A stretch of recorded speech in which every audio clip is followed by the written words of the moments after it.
자서버 앞에 숨이 온 타흐버 앞에 지타폰 타흐버 아들 페피 투마 온 타흐버 아들 아다 아마 온 타흐버 아카 앞에 가다 앞에 로제 호네 타흐버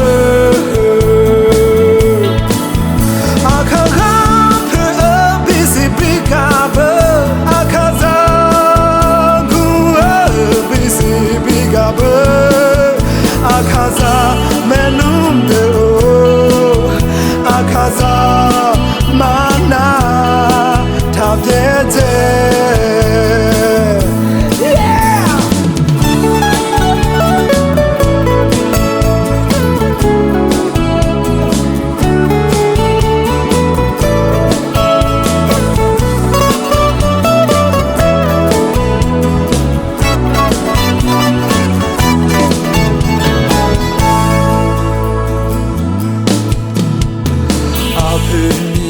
자서버 앞에 숨이 온 타흐버 앞에 지타폰 타흐버 아들 페피 주마 온 타흐버 아들 아다 아마 온 타흐버 아카 앞에 카타 앞에 로드 호네 타흐버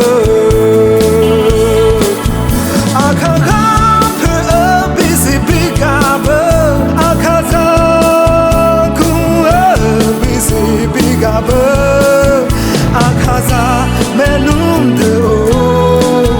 Akaza mana tabyeze Akaza pe bisi bigaba Akaza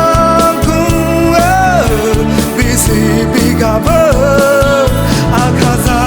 menumdo Akaza mana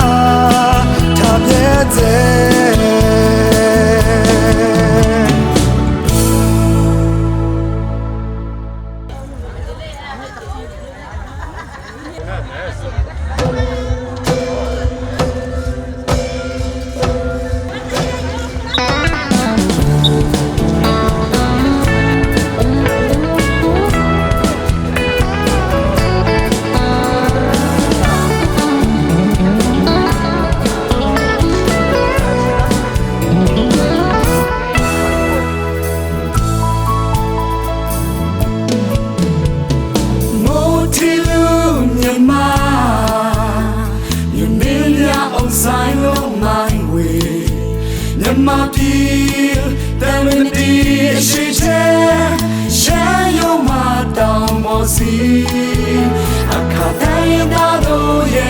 puedo there, motelo,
毛超了，这个就是了。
时间，山有马到莫西，阿卡带大都也会落的，莫太多，连带路，年里里，树苗浓松。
တော်များနေရာယူပြီးဖြစ်တဲ့အတွက်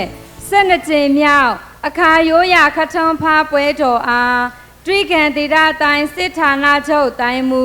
ဗိုလ်ချုပ်ခင်လိုင်စစ်ဗျူဟာအဖွဲ့အခြေချ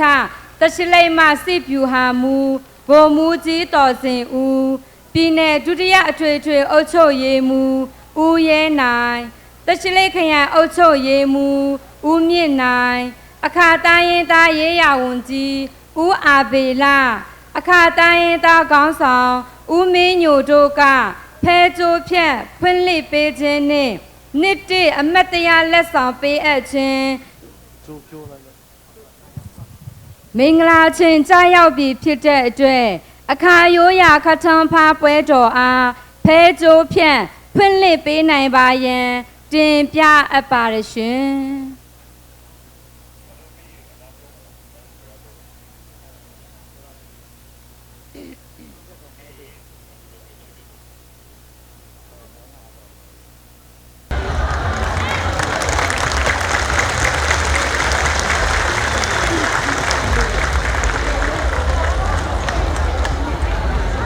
ဤစားဟုတ်သူ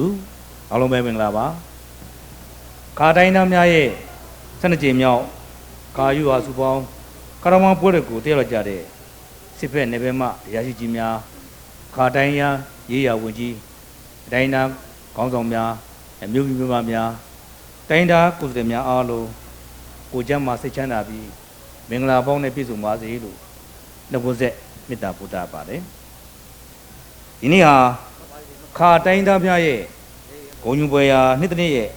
နေလူမြတ်ဖြစ်ပြီးတော့မှမိမိတို့ရိုးရာစင်လာမှနှစ်သာရရှိတဲ့ကာရမပွဲတော်နေ့တနည်းပဲဖြစ်ပါခါတိုင်းသားများအနေနဲ့မိမိတို့ယုံကြည်ကိုးကွယ်မှုဘာသာစကားရိုးရာယဉ်ကျေးမှုတရေထုံးစံဝတ်စားစီရင်မှုကကိုထူးခြားစွာထင်းထင်းနိုင်တဲ့တိုင်းသားလူမျိုးခုဖြစ်ကြောင်းဂုဏ်ယူစွာပြောကြားလိုပါတယ်အခုချိန်မှာ မိမိတို့ရဲ့ယဉ်ကျေးမှုအမွေအနှစ်တွေကိုထိန်းသိမ်းစောင့်ရှောက်နိုင်ဖို့အတွက်စာပေတရက်ပေါ်ထွက်လာကြောင်းသိရှိရအတွက်လည်းနောင်နာဂတ်မှာအခါလူမျိုးများရဲ့ရိုးရာစင်နာတွေကိုဆက်လက်တကူတိုးတက်ပေါ်ထုတ်ထိန်းနိုင်မယ်လို့ယုံကြည်ပါကြောင်းပြောကြားလိုပါတယ်။ခါလူမျိုးများဟာရှမ်းပြည်နယ်အရှေ့ပိုင်းမှာအများဆုံးပြန့်နှံ့နေထိုင်ကြပြီးကျွန်တော်ရှမ်းပြည်နယ်အရှေ့မှာလူဦးရေ3သိန်းကျော်ပြန့်နှံ့နေရှိကြောင်းသိရပါတယ်။ခိဆက်ဆက်နိုင်ငံတော်ရဲ့အကျိုးကိုနိုင်ငံတော်ဆိုရနဲ့တူလက်တွဲပြီးကြားရခန့်ကဏ္ဍကနေစ조사ထွန်းလာခဲ့ကြတဲ့တမန်ကြောင်လည်းရှိပါတယ်။အခုချိန်မှာလည်းပဲတပ်မတော်သားဦးတာဝန်များဌာနဆိုင်ရာတာဝန်များကျန်းမာရေးပညာရေးလူမှုတာဝန်များကိုကဏ္ဍပေါင်းစုံကပါဝင်ထောက်ဆောင်လက်ရှိကြောင်းသိရတဲ့အတွက်များစွာဂုဏ်ယူဝမ်းမြောက်ပါကြောင်းပြောကြားလိုပါတယ်။မိမိတို့ရဲ့ယုံကြည်မှုကိုယ်ကွယ်မှုရိုးရာသစ်ထုံးစံယဉ်ကျေးမှုမျိုးတွေကိုစစ်မှန်တဲ့မျိုးချစ်စစ်တပ်နဲ့ထင်းထင်းချောက်ချောက်ပေးကြပါလို့တိုက်တွန်းပြောကြားလိုပါတယ်။ခါတိုင်းများရဲ့လူနေမှုစင်တန်းကိုတဲ့ပုံပုံမြင်မားစွာတိုးတက်စေဖို့အတွက်မိတို့နေထိုင်ရာရပ်တည်တာမှာဆက်ပြုမွေးမြူလုပ်ငန်းတွေကိုခင်မီနီးစနစ်နဲ့အောင်မြောင်စစ်ကြအကောင့်တွေပေါ်သွားကြဖို့လဲတိုက်တွန်းလိုပါတယ်ဒီလိုဆောင်ရမှာ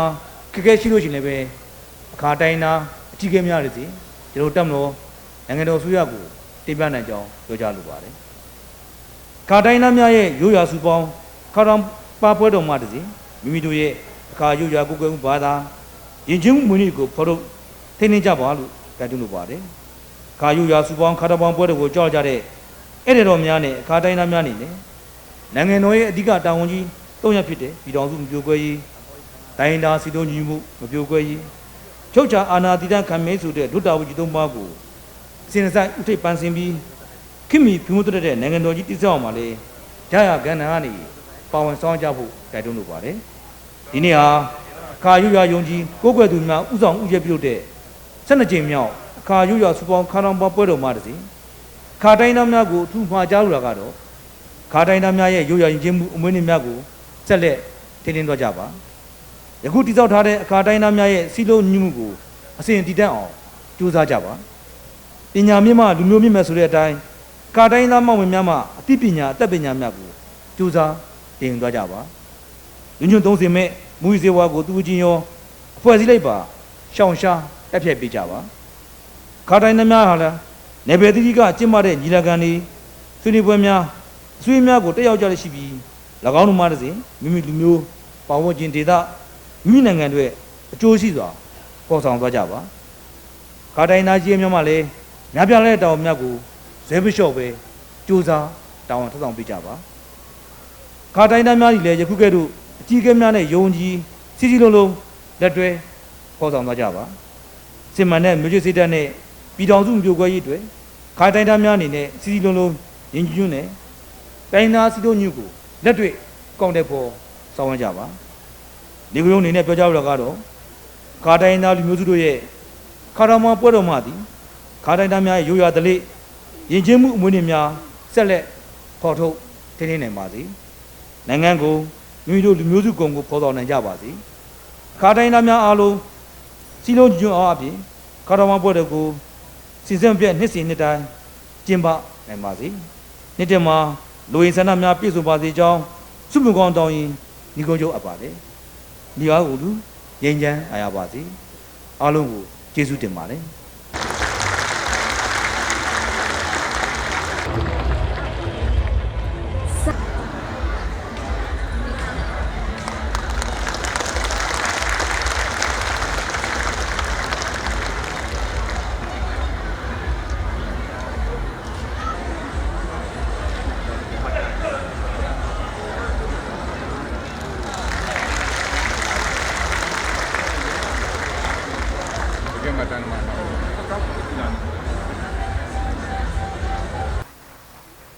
ယနေ့ချိန်မှာပြုလုပ်တဲ့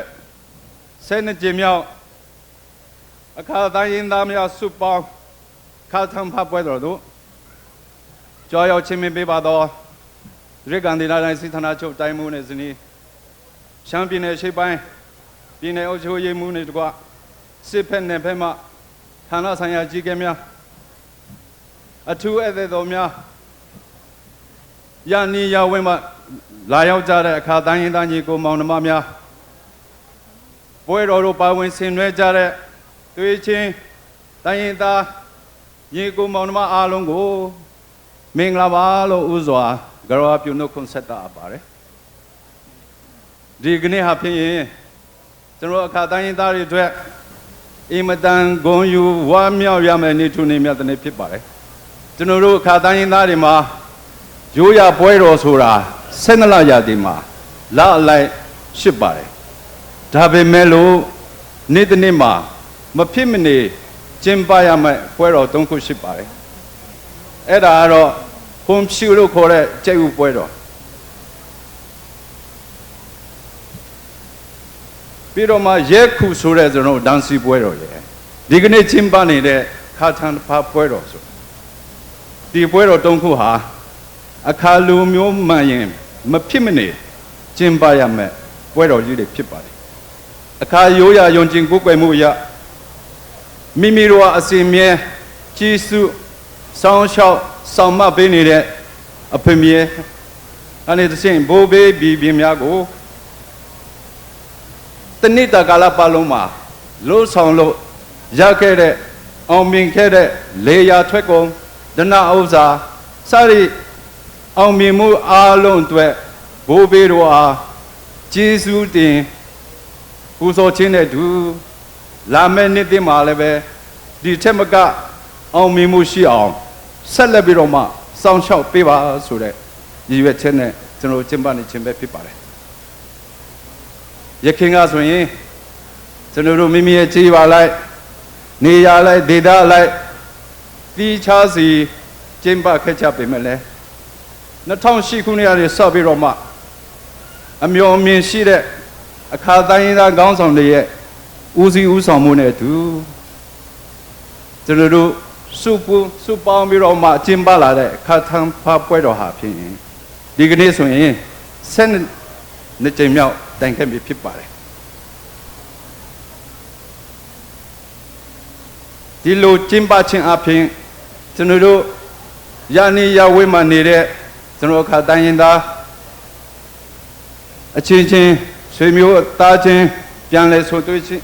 ပြန်လဲဆွေတွန်းခွင့်ရခြင်းတူဦးနဲ့တူပုံမိုပြီးတော့မှချစ်ခင်လေးစားမှုပုံမိုရရှိလာစေခြင်းမိမိတို့ရဲ့ရိုးရာတဲ့လေပုံမှာပုံမိုပြီးတော့မှမြတ်နိုးတန်ဖိုးထပ်တလာစေရမယ်ဖြစ်ပါတယ်ထို့တူတိမ်မြုပ်ပျောက်ကွယ်နေတဲ့ကျွန်တော်တို့အခါတိုင်းရင်းသားတွေရဲ့ရိုးရာရင်ကျင့်မှုကိုဖော်ထုတ်ပြသတဲ့ပွဲတော်ကြီးလည်းဖြစ်ပါတယ်ဒါအပြင်အခြားသောတိုင်းရင်းသားသွေးချင်းညီကိုများလည်းအတူပါဝင်ဆင်နွှဲခြင်းအပြင်မိမိတို့ရဲ့လူမျိုးစုတိုင်းမှာရှိတဲ့ရိုးရာရင်ကျင့်မှုကိုအမွေအနှစ်တွေကိုထင်းတဲ့နေရာမှာတစ်ဖက်တစ်လမ်းကနေအထောက်အကူပြုစေမယ်လို့လည်းမျှော်လင့်ပါတယ်။ဒီနေ့နိုင်ငံတော်ချမှတ်ထားတဲ့တိုင်းရင်းသားလူမျိုးများအခွင့်အရေးကာကွယ်စောင့်ရှောက်ရေးဥပဒေနေဥပဒေများအရတိမ်မြုပ်ပျောက်ကွယ်လူနှမဖြစ်နေတဲ့တိုင်းရင်းသားလူမျိုးစုတွေရဲ့စကားစာပေအနုပညာယဉ်ကျေးမှုဒလိထုံးစံများကိုပြန်လည်ဖော်ထုတ်တဲ့နေရာမှာလည်းပဲတစ်ဖက်တစ်လမ်းကနေပြီးတော့မှအထောက်အကူဖြစ်စေမယ်လို့လည်းယုံကြည်မျှော်လင့်ပါတယ်ဒီနေရာမှာကြုံကြိုက်လို့တခုတင်ပြလိုပါတယ်ကျွန်တော်တို့အခါတိုင်းရင်းသားတွေဟာပြန်တတ်နေထိုင်ပြီးတော့မှသူ့ရဲ့နေမြေနေရာဒေသအလိုက်ဝိစားဆင်ရင်မှုတွေမျိုးနွယ်စုလိုက်ဝိစားဆင်ရင်မှုတွေကွဲပြားနေပေမဲ့လည်းစကားပြောဆိုတဲ့နေရာမှာ90ရာခိုင်နှုန်းခန့်အားလုံးနားလည်သဘောပေါက်ကြတယ်ဆိုတာကိုလေ့လာတွေ့ရှိရတာဖြစ်ပါတယ်ဒါကတော့ကျွန်တော်အခါတိုင်းရင်းသားတွေရဲ့ထူးခြားတဲ့လက္ခဏာတစ်ခုဖြစ်ပါတယ်ဒါကြောင့်မလို့မိမိတို့အခါတိုင်းရင်းသားလူမျိုးစုနေနဲ့ကျွန်တော်တို့အခါတိုင်းရင်းသားတွေရဲ့အမတ်သင်္ကေတဖြစ်တဲ့ယောသားချင်းယောချာယောတော့ဖော်ရွေချင်းယောသားယောလောအဲဝူချေချင်းဖေပြရာယု ဆိုတဲ့ဆောင်ပုတ်၃ခုကိုအစဉ်အမြဲစိတ်ထဲမှာမှတ်ထားပြီးတော့မှ